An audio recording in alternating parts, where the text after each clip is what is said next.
enough lodgings for us!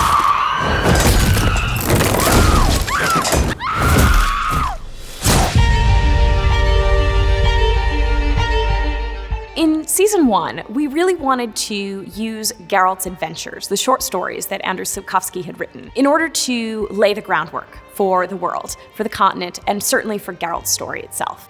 Unfortunately, we only had 8 episodes. We could not cover all of the short stories. And one of my personal favorites was A Grain of Truth, in which we meet a monster, Nivellen.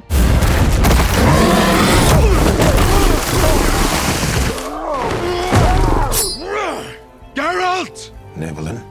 I was so determined to get this short story in, really for how it sets up the characters of the world and the tone that Sapkowski intended. I knew that if we were going to bring it back into Season 2, it was going to have to shift slightly. Ciri is in the story, which obviously she is not in the short story. But we tried to really keep the tenets of this short story the same.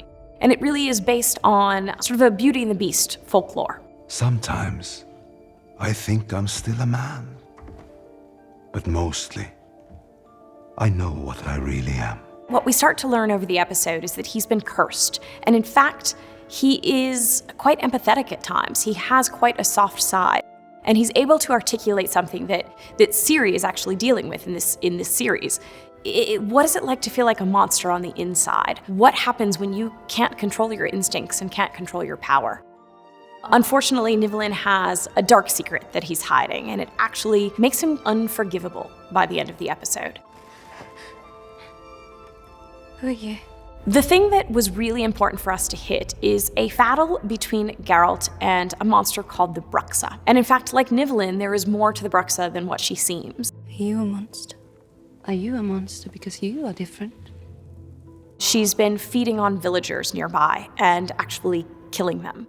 And Nivellen is willing to turn a blind eye to what she's done because she accepts him for who he is, monster and all. Geralt just cannot let this pass, and so he gets into an epic battle with the Bruxa.